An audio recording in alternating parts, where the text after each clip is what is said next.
नमस्कार मंडळी, ठरलं तर मग या मालिकेचा आजचा म्हणजे 27 मेचा भाग तुम्ही ऐकत आहात। आणि प्रेक्षकांनो, तुम्हा सगळ्यांच्या खास डिमांडसाठी आता फॅमिली ड्रामा सोडून थोडा सस्पेन्स ड्रामा तुम्हाला बघायला मिळणार आहे। कारण आता मधुभाऊंच्या आश्रमामध्ये डेड बॉडी सापडली आहे। आता आपल्या सगळ्यांनाच अंदाज आहे की हा सगळा प्लॅन दामिनी आणि महिपतचा आहे। तर सुरुवातीला त्यांनी तोच थरार रंगवलाय की एक डेड बॉडी सापडली आहे या आश्रमामध्ये। खूप मीडिया तिथे जमा झालाय आश्रमाच्या भोवती, तिथे पोलीस आलेत आणि पोलिसांना ते इन्व्हेस्टिगेशन करून दाखवतात। ते फॉरेन्सिक वालेत बिचारे, ते उकरून बिकरून काढताय सगळं आणि तिथे एक मोठा कंगाल आहे। बरं, आता हे सगळं कोणाला सापडलं, काय सापडलं या बाबतीत पोलीस चौकशी करत असतात। मग ते कॉन्स्टेबल दाखवतात तो माणूस आहे, त्याला कळालं। आता ते पोलीस त्याला जाऊन विचारपूस करायला लागतात आणि विचारतात, काय हो तुम्हाला हे सगळं प्रकरण कसं कळलं? त्यावर हा माणूस म्हणतो, आता हा तोच माणूस आहे बरं का प्रेक्षकांनो, आठवण करून देते, काल दामिनीने त्याला टिप द्यायला सांगितली होती, तोच आहे हा। त्यावरती आता तो पोलिसांना सांगतोय, आओ साहेब, मी ना या भागातल्या 8 फॅमिलीची कुत्री फिरवतो। मी कधी कधी तिकडच्या साईडला जातो, पोलीस स्टेशनच्या साईडला, कधी या साईडला जातो, पण या बाजूला मी कुत्रे आणतो ना फिरायला साहेब, तेव्हा ती कुत्री सारखी भुंकत असतात, पण मी काही एवढं लक्ष देत नाही कुत्र्यांकडे। पण काय झालं ना साहेब, तो वेंगुर्ल्याचा बॉबी आहे ना, तो आज जरा जास्तीच जोर जोरात भुंकायला लागला होता हो, आणि मला या बाजूने खेचत आणलं त्यानं। मला काही समजलं नाही काय झालं काय नाही, पण मग जरा विचार केला साहेब मी, काहीतरी डेंजर आहे इथे। पण हे वात्सल्य आश्रम तर कवापासून बंद आहे, पण माहित नाही साहेब काय झालं काय नाही। पण पा बाबा, आता तुम्हीच पुढचं काय आहे ते पाहून घ्या। आता पोलीस म्हणतात, ठीक आहे हरकत नाही। प्रेक्षकांनो, एक नवीनच कळलं मला, कुत्रे फिरवायला पण माणूस लावता येतो की काय? अरे बापरे, चांगला जॉब आहे। पुढे जे बघणार आहात तुम्ही ते भयंकरच आहे जरा, कारण आता तिथे माती वगैरे उकरतात ते लोक, आणि त्या मातीच्या खाली एक असा कंकाल सापडलाय आणि त्याचे एक एक भाग असे जमा करून पोलिसांनी हस्तगत केलेत। आणि हे सगळं एवढं रंगवलंय ना प्रेक्षकांना, सुरुवातीला कमीत कमी 10-15 मिनिटं तुम्हाला हा थरार बघायला मिळणार आहे। आता पोलीस, मीडिया सगळेजण तिथे आहेत आणि मीडियावाले सगळ्यांना ओरडून ओरडून सांगतात तिथे की आता हे काय प्रकरण आहे, हा खून कोणी केला असेल, वात्सल्य आश्रमामध्ये डेड बॉडी सापडली आहे आणि हा खून पुन्हा एकदा मधुकर पाटलांनीच केला असेल का, कोण असेल या खुनाच्या मागे, अशा विविध चर्चा तिथे रंगल्यात। थोडक्यात सांगायचं झालं तर जरा विषय डायव्हर्ट झालाय, केसकडे पुन्हा आलाय। तर आता कसं असतं माहिती का प्रेक्षकांनो, अशा बऱ्याचशा केसेस असतात, वर्षानुवर्ष पेंडिंग राहतात, पण आता या केसला एक वेगळा ट्विस्ट आणि टर्न मिळाल्यामुळे चर्चेला उधाण आलंय आणि मालिका रंगणार आहे। आपल्या प्रेक्षकांच्या भाषेत सांगायला झालं तर हे प्रकरण आता भरपूर फुटेज खाणार आहे। तर मीडिया असा तिथे चर्चा करतोय की हा खून कोणी केला असेल, मधुभाऊच असतील का हे खुनी, का दुसरंच कोणी असेल। वात्सल्य आश्रम केस मध्ये एक मोठा ट्विस्ट आलाय, वात्सल्य आश्रमामध्ये ही बॉडी सापडली आहे, कोणी पुरली असेल, हा खून अशाच झालेला दिसत नाहीये, हा खून बऱ्याच वर्षापासून झालाय, कारण डेड बॉडीचे अवस्था बघून खूपच अवघड आहे वगैरे वगैरे, अशा खूप तिथे मीडियावाले फुटेज देतात तिथे कॅमेरामध्ये वगैरे। पोलीस त्यांची कारवाई करत आहेत, आणखीन इथे काय काय सापडेल, अरे बापरे। आता एकीकडे मीडियाचा गोंधळ आणि एकीकडे ते पोलीस बिचारे सगळं ते गोळा करताय वगैरे वगैरे, असा थरार त्यांनी रंगवलाय सुरुवातीला। आता पुन्हा एकदा सुभेदारांच्या घरी वळूयात। आता हा अर्जुन अजूनही जरा टेन्शन मध्ये, कारण त्याचा लहाना भाऊ त्याच्याशी असं कसं काय बोलू शकतो, त्याने त्याला लोभी म्हटलं, त्यामुळे तो खूप हर्ट झाला आणि साहजिक आहे, कोणी हर्ट होईलच। आता त्याला जरा टेन्शन आलेलं असतं आणि तो रडत नसतो पण जरा नाराज झालेला असतो। आता सायली येते तिथे आणि म्हणते, अहो नका ना एवढं टेन्शन घेऊ, विसरा होते सगळं, आपल्या घरामध्ये काही दिवसापासून छान हसण्या खेळण्याचे आवाज येत होते ना, त्या प्रियाला ते नाही सहन झालं, म्हणूनच तिने कारण नसताना वाद उकरून काढले ना, तुम्ही नका ना एवढा विचार करू त्याचा।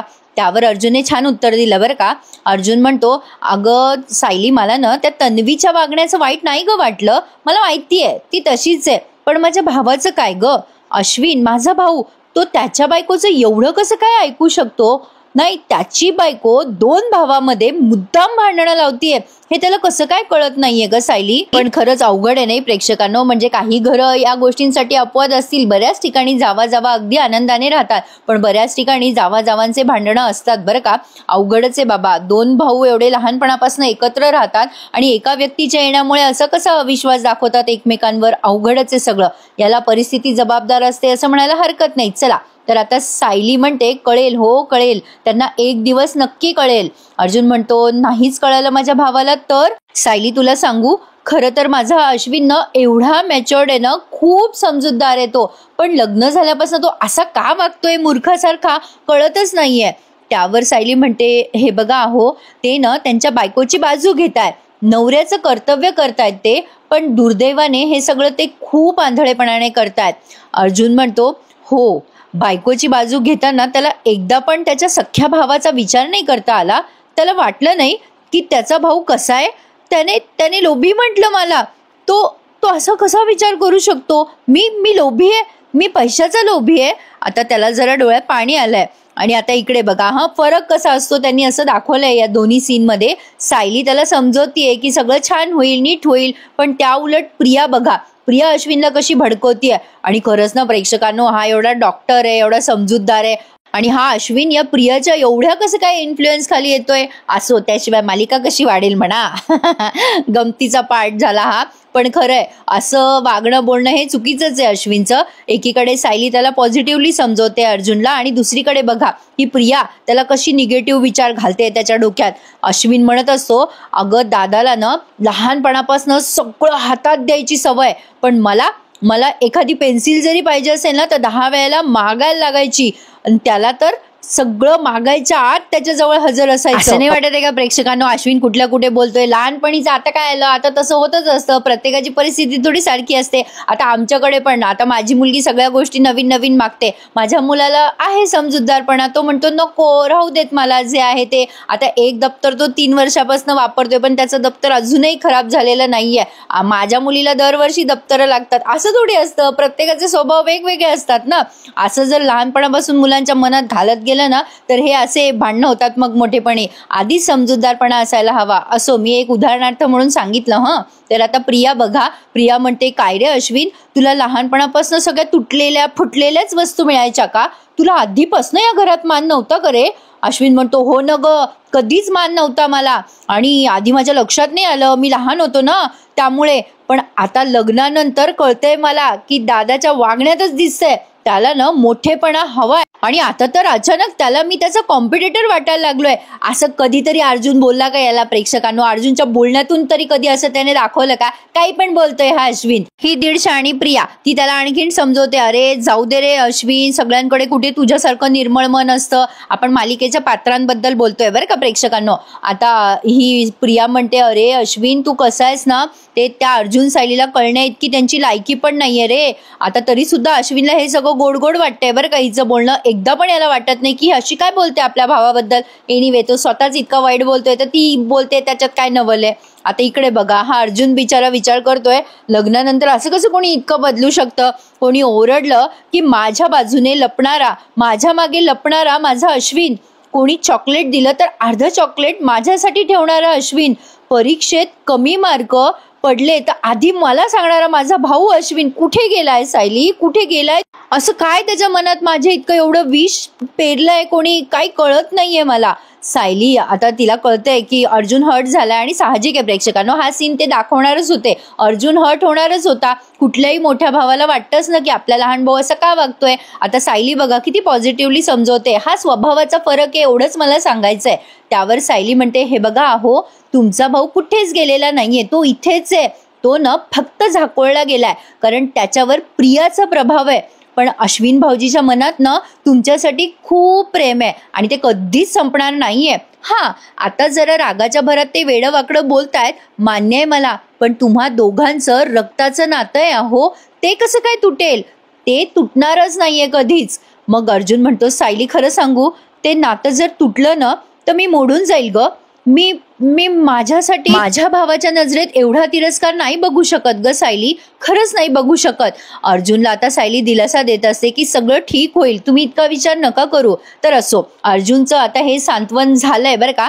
आणि अचानक आता म्हणजे एक सीन दाखवलाय त्यांनी अश्विन आणि प्रियाचा, आणि अचानक प्रिया लगेच किल्लेदारांच्या घरी दाखवली. म्हणजे तो सीन जरा फास्टच घेतला त्यांनी, असं मला फील झालं बरं का. म्हणजे अर्जुनला कळायच्या आत लगली प्रियाला कळलेलं होतं की त्या मधुभाऊंच्या आश्रमामध्ये डेड बॉडी सापडली. पण आता बघा अर्जुनला ती सायली म्हणते जाऊ द्या, सोडून द्या वगैरे वगैरे. आणि आता इथे अश्विनला बघा प्रिया कशी बोलते. अश्विन म्हणतो, आता माझ्या मनात ना दादाविषयी एवढा राग आहे ना, असं वाटतंय की आता हा राग कधीच संपणार नाहीये. काय इमेज होती माझ्या मनामध्ये माझ्या दादासाठी, आणि आता काय इमेज झाली आहे. आता प्रिया बघा मागून अशी हसत असते, अरे वा मज्जा, आता चांगले भांडणं लागले. आणि मग कशी करते, त्याचा हात धरते अश्विनचा आणि म्हणते, अरे अश्विन, तुला सांगते मी, तो अर्जुन ना जेव्हा जेव्हा तुझ्याशी चांगलं वागायचा ना तेव्हा तो नाटकं करायचा.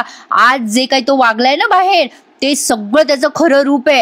आता मला सांगा प्रेक्षकांनो, अचानक माझ्या मनात विचार आला, आता एवढं सगळं सायलीने रामायण महाभारत करून त्या प्रियाला खोटं सिद्ध केलं, त्याचा काय शून्य उपयोग झाला ना? या अश्विनच्या डोक्यावरून गेलं का सगळं? काही उपयोग आहे का यांच्या चर्चेचा?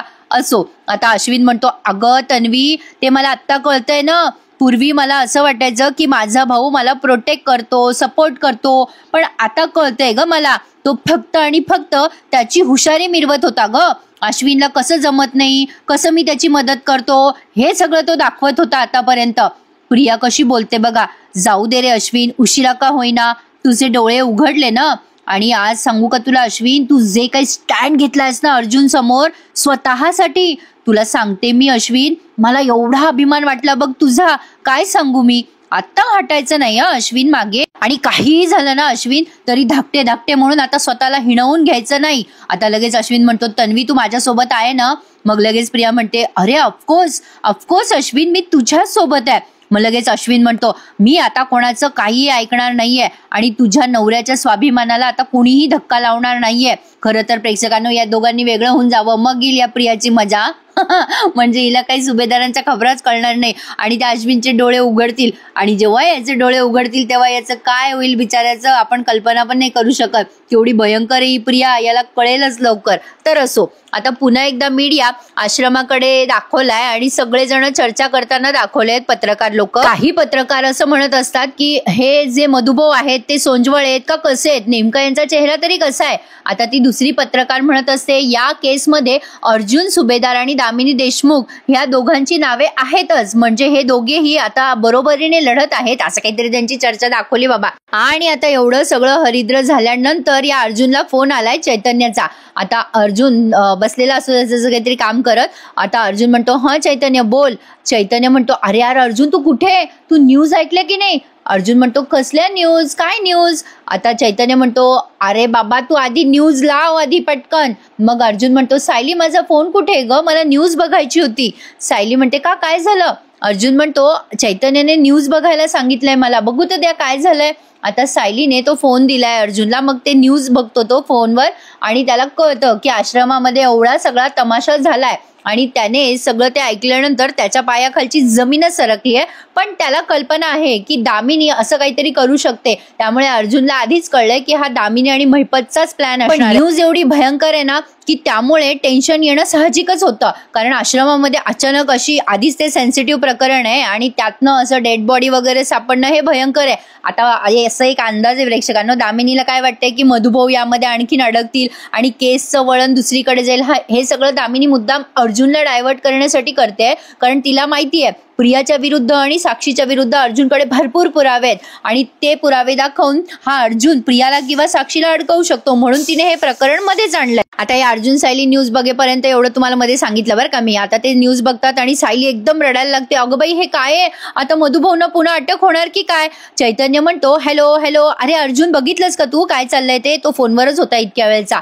अर्जुन म्हणतो, अरे हे काय चाललंय, पोलिसांना फोन करतो, इन्फॉर्मेशन घे पटकन. आता चैतन्य म्हणतो, हो चालेल. आता सायली रडायला लागते, अरे बापरे हे काय आहे सगळं? अर्जुन म्हणतो, हे बघ काहीतरी गैरसमज आहे, मीडिया तिथे पोहोचलाय. पण आता सायली म्हणते, अहो मधुभाऊंना पोलीस घेऊन जातील का? आता काय होईल मधुभाऊंचं, हे काय प्रकरण आहे? अर्जुन म्हणतो, हे बघ तू रडू नकोस सायली, मला ना एकदा कळू दे काय झालंय आणि काय नाही, मला सुद्धा काहीच माहिती नाहीये हे प्रकरण, पण तू टेन्शन घेऊ नकोस, तुझा विश्वास आहे ना माझ्यावर, मी मधुभाऊंना काही होऊ देणार नाही आणि सगळं प्रकरण व्यवस्थित सॉर्ट आउट करेल, तू नको टेन्शन घेऊ. आता प्रेक्षकांनो, आपल्याला जरी हे कॉमन वाटत असेल ना तरी ह्यांच्यासाठी फार मोठा धक्का आहे. अचानक या सेन्सिटिव्ह प्रकरणामध्ये हे असं डेड बॉडी सापडणं कठीणच आहे. आता बघा, मगाशी मी म्हटले ना प्रिया अचानक किल्लेदारकडे दिसली, तेच हे प्रकरण. आता ही नागराजला म्हणते, प्रिया अहो मी ना आज मुद्दाम इथे आले आहे, किल्लेदार घरी नसताना. ते कोर्टात जे काही झालं ना त्यानंतर काही बोलला का हो किल्लेदार? मला तो फोन सुद्धा केला नाही त्या किल्लेदारने. त्यावर नागराज म्हणतो, अगं तुला त्या दिवशी काढून टाकलं त्याने घरातून आणि तो काही बोललाच नाहीये, काही कळूच नाही लागलं ग त्याच्या डोक्यात काय? त्यावर प्रिया म्हणते, अरे यार आधीच हे नवीन प्रकरण आलंय. आता ती मागे बघत असते, प्रतिमा तर येत नाहीये ना, पण प्रतिमा आत्याने या दोघांचं बोलणं ऐकलंय आज प्रेक्षकांनो. आता बघा, प्रिया म्हणत असते नागराजला, ऍक्च्युली मी त्याचबद्दल बोलायला आले. हे काय आहे, आश्रमात डेड बॉडी वगैरे सापडली म्हणे. कुणाची डेड बॉडी आहे, कुठून आली, काय आहे हे सगळं. त्यावर नागराज म्हणतो, अगं दामिनी आणि महिपतचा नवा प्लॅन आहे त्या मधुभाऊंना अडकवण्यासाठी. प्रिया म्हणते, काय, अरे यार ह्या एक्स्ट्रा गोष्टी कशासाठी करता तुम्ही? तुम्हाला ते एका खुनासाठी मधुभाऊंना शिक्षा देता नाही आली अजून, मग कशाला हे जास्तीच्या गोष्टी करता? त्या मधुभाऊंच्या आणि माझ्या माथ्यावर कशाला नवीन नवीन गोष्टी मारताय?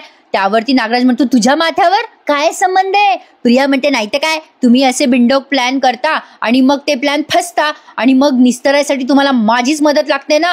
हे बघा, मी आत्ताच सांगते हा, जर यात काही गडबड झाली तर मी यात इन्व्हॉल्व्ह होणार नाहीये, मी आधीच सांगून ठेवते हा. आता या प्रतिमा त्या आलेल्या आहेत बरं का मागे, आणि त्यांनी सुस्पष्टपणे ऐकलंय. प्रिया म्हणते, हा खून कसा पचवायचा ना ते तुमचं तुम्ही बघून घ्या. आता ती हे बोलते तेव्हा त्यांच्या हातातनं पाण्याचा ग्लास पडतो ना, आणि त्या घाबरतात आणि म्हणतात, बापरे, कोणाचा खून, काय खून, ए अगं ए तन्वी, तू काय बोलत होती आता? आता प्रिया लगेच म्हणते, काही नाही आई, आम्ही कुठे काय बोललो. प्रतिमा आत्या म्हणतात, चल खोटं नको बोलूस, मी ऐकलंय तू खून पचवण्याबद्दल काहीतरी बोलत होतीस. आता लगेच प्रिया म्हणते, काका आईने खून ऐकलो. अगं आई, खून नाही ग, ऊन म्हणले मी, ऊन. अगं आई, मी उन्हाबद्दल बोलले. किती ऊन आहे बघ बाहेर, बघ किती घाम आलाय मला. इथे पावसाळा चालू झाला, उन्हाळ्यात आणि हिला ऊन लागतंय. असो, आता या प्रतिमा त्या म्हणतात, नाही तू खोटं बोलतेस सन्वी, ऊन कधी पचत नसतं, तू खून पचवण्याबद्दल बोललीस. नागराज म्हणतो, नाही ग, नाही वहिनी, ती ऊनच म्हणाली, खून बिन कशाला बोलू आम्ही वहिनी, अगं काहीतरी काय. प्रतिमा त्या म्हणतात, नाही, मी एवढं चुकीचं कसं ऐकेल. लगेच प्रिया म्हणते, काय गो आई, मला ना परत तेच बोलायला नाही आवडत, पण काय होतंय, मला तेच दिसतंय म्हणून मला बोलावं लागतं ग तुला. आई, तू गोळ्या नाही घेत ना वेळेवर, म्हणून तुला असं दिसतं आणि असं ऐकू येतं बरं का. प्रतिमा त्या आता गांगरून जातात जरा, पण तरी सुद्धा त्या एकदम कॉन्फिडेंटली म्हणतात, नाही मी बरोबर ऐकलं सगळं. लगेच नागराज म्हणतो, अगं वहिनी बरोबर बोलते प्रिया, अगं तू स्वतःची काळजी घे बरं. प्रतिमा त्या म्हणतात, मी ना माझी सगळी औषधं वेळेवर घेत असते भाऊजी. आता लगेच प्रिया म्हणते, बापरे काका, अहो किती उशीर झाला हो, अहो मला ना आता निघायला हवं. मग लगेच नागराज म्हणतो, बरं जा तू, आता तुला उशीर होईल. लगेच प्रिया म्हणते, आई गो, तुझी काळजी घे ग, मला ना तुझ्यामुळे जीवाला घोर लागतो ग बऱ्याचदा. बरं चल येते ह मी, मला उशीर होतोय हा, येते आई, काळजी घे. आता असं म्हणून लगेच ही निघून जाते बरं का. लगेच नागराजला वाटतं प्रतिमा त्या काहीतरी बोलते. नागराज म्हणतो, अगं ए सुमन, अगं आवरलं का तुझं? आणि लगेच नागराज प्रतिमा त्याला टाळून तिकडे चालला जातो. पण प्रतिमा त्या काही सेकंड तिथेच विचार करताय, कारण प्रतिमा त्याच अशा व्यक्ती आहे ना प्रेक्षकांना, लिहून घ्या, माझा अंदाज 113% खरा ठरणार आहे. प्रतिमा त्याच प्रियाचे गौड बंगाल पुढे आणणार आहे, आणि हे जे प्रकरण आता तापलंय ना ते पण निवडेल. अर्जुन हे सगळं प्रकरण पुढे आणेलच, म्हणजे तो सगळं सिद्ध करेलच की ही डेड बॉडी जी काही सापडली आहे आश्रमामध्ये ती मधुभाऊंनी त्याचा खून केला नाहीये, एक्सेट्रा. दामिनीला जेव्हा कळेल की ती ही केस हरणार आहे, तेव्हा दामिनी, महिपत आणि साक्षी तिघच्या तिघ मिळून या प्रियावरच खुनाचा आळ घालणार आहेत. आणि जेव्हा ती खरं बोलायला लागेल ना तेव्हा सगळ्यांना वाटेल की ती खोटं बोलते आणि ती अडकेल प्रेक्षकांनो. असा एक माझा अंदाज आहे, पण असं वाटतं की हे खरं होऊ शकतं. तर आता बघा, चैतन्य आलाय अर्जुनच्या घरी आणि आता या प्रकरणावरती हे तिघे जण चर्चा करतायत. अर्जुन त्याच्या खबऱ्याला विचारत असतो, ही टीप कोणी दिली पोलिसांना आणि किती वाजता मिळाली, हे सगळं कसं झालं? तसं मला चैतन्यने सांगितलंय, पण मला यातले बारीकातले बारीक डिटेल्स पाठव, मला सगळी इन्फॉर्मेशन काढून पाठव ताबडतोब. अर्जुन आता जरा पॅनिक झालेला असतो. फोन ठेवतो तो आणि म्हणतो, मला माहित होतं ती दामिनी देशमुख हरतीये, ते सगळं तिला सहन होणार नव्हतं आणि ती अशा पद्धतीने आपल्या पाठीवर वार करणार आहे. त्यावर चैतन्य म्हणतो, अरे असे प्लॅन कधीही सक्सेसफुल होत नसतात अर्जुन. आणि सायलीचं रडणं पाहून चैतन्य म्हणतो, हे बघ सायली वहिनी, तू ना प्लीज काही टेन्शन घेऊ नकोस. अगं आत्ता जरा ब्रेकिंग न्यूज आहे म्हणून जरा खळबळ माजली आहे, पण मधुभाऊंनी या प्रकरणात काहीही केलेलं नाहीये, हे लवकरच अर्जुन सिद्ध करेल, तू इतकं का टेन्शन घेतेयस? त्यावर अर्जुन म्हणतो, हे बघा आता काही झालं ना तरी त्या दामिनी देशमुखला ना धडा शिकवायलाच पाहिजे. ही काय पद्धत आहे का केस जिंकण्याची? त्यावरती सायली म्हणते, हे सगळं दामिनी महिपत मुद्दाम करताय. अर्जुन म्हणतो, नाहीतर काय, चैतन्य म्हणतो पण आता या क्षणाला मधुभाऊंना अरेस्ट होणार नाही, ही आपली पहिली प्रायोरिटी आहे. अर्जुन म्हणतो तू न पटकन ते अँटीसेप्टरी काय ते त्या बेलसाठी तयार राहा असं चैतन्याला तो सांगतो. अर्जुन म्हणतो लवकर जा चैतन्य आणि तू सगळी तयारी कर. चैतन्य म्हणतो हे बघ सायली वहिनी, मधुभाऊंना काही होणार नाही, तू नको टेन्शन घेऊस असं म्हणून चैतन्य आता निघून जातोय. पटकन ते सगळे तयारीला लागलेत पटापटा. आता अर्जुन म्हणतो सायली चल, आता आपल्याला या बाबतीत मधुभाऊंशी बोलावं लागेल. आता सायली म्हणते नाही नाही नको नको, मधुभाऊंना कशाला सांगताय, त्यांना टेन्शन येईल ना. अहो हा धक्का मी पचवू शकत नाहीये तर ते कसे पचवणार. त्यावर अर्जुन म्हणतो अगं पण आपल्याला त्यांच्यापासून कसं काय लपवता येणार हे सगळं. त्यांना चुकीच्या पद्धतीने कळण्यापेक्षा आपण जाऊन सांगूयात ना, त्यांना समजून सांगूयात की हे प्रकरण एवढं टेन्शन घेण्यासारखं नाहीये. आणि तसंही सायली आता तुला स्ट्रॉंग व्हायला हवंय, आता रडायचं नाहीये. त्यांना मधुभाऊंना त्यांची स्ट्रॉंग साऊ दिसली तर ते खचून जाणार नाहीत. आणि खरं काय हे लवकरच बाहेर येणार आहे सायली, पण त्यापर्यंत ही केस कशी आणि कुठे जाईल ते सांगता येणार नाही. तोपर्यंत आपण मधुभाऊंच्या सोबत राहायचं, कळलं का तुला, आणि आपण स्ट्रॉंग राहायचं. आणि सायलीला आता हो म्हणते ती, पण तिला प्रचंड टेन्शन आलंय. आणि प्रेक्षकांनो हा एपिसोड त्यांनी इथेच संपवलाय आणि पुढच्या भागात त्यांनी तोच प्रोमो दाखवलाय जो त्यांनी काल दाखवला होता. पोलीस तिथे येतात मधुभाऊंना अटक करण्यासाठी आणि अर्जुन लगेच त्यांची बेल करतो. पण आधी तो म्हणत असतो की 15 मिनिटं मला वेळ द्या. मीडियावाले सुभेदारांना खूप परेशान करतात, कल्पनाताईंना टेन्शन येतं, पूर्णाजीला टेन्शन येतं. थोडक्यात काय आता मधुभाऊंना हलवतात की काय की ते तिथून काही सांगता येत नाही. पण त्यांनी ना खरं तर हे तन्वीचं काहीतरी सत्य समोर आणायला पाहिजे होतं. म्हणजे मधुभाऊंनी ते बघितलं होतं ना तन्वीचा फोटो, ते जर प्रकरण त्यांनी समोर आणलं असतं ना तर आणखीन बघायला मजा आली असती. पण असो हरकत नाहीये, काहीतरी मजा आहे पुढे, इंटरेस्टिंग आहे असं दिसतंय तर खरी. बघूयात काय काय घडतंय. तात्पुरतं तरी आजच्यासाठी एवढाच असा एपिसोड त्यांनी दाखवला. आज ना जरा थरार रंगवला प्रेक्षकांनो त्यांनी, त्यामुळे आजचा एपिसोड जरा छोटा वाटेल तुम्हाला. प्रतिमा त्या नक्की सायलीला सांगतील की ही प्रिया आणि नागराज दोघं जण खून पचवायबद्दल बोलत होते, त्यामुळे या गोष्टीचा अर्जुन आणि सायलीला नक्की फायदा होईल असं दिसतंय तर खरी. तर आजचा भाग कसा वाटला तुम्हाला कमेंट करून नक्की कळवा. भेटूयात उद्या पुन्हा एकदा, ठरलं तर मग या मालिकेच्या इंटरेस्टिंग रिव्ह्यू सहित. तोपर्यंत प्रेक्षकांनो चॅनलला सबस्क्राईब करा, आजच्या रिव्ह्यूला लाईक करायला विसरू नका. टेक केअर, धन्यवाद.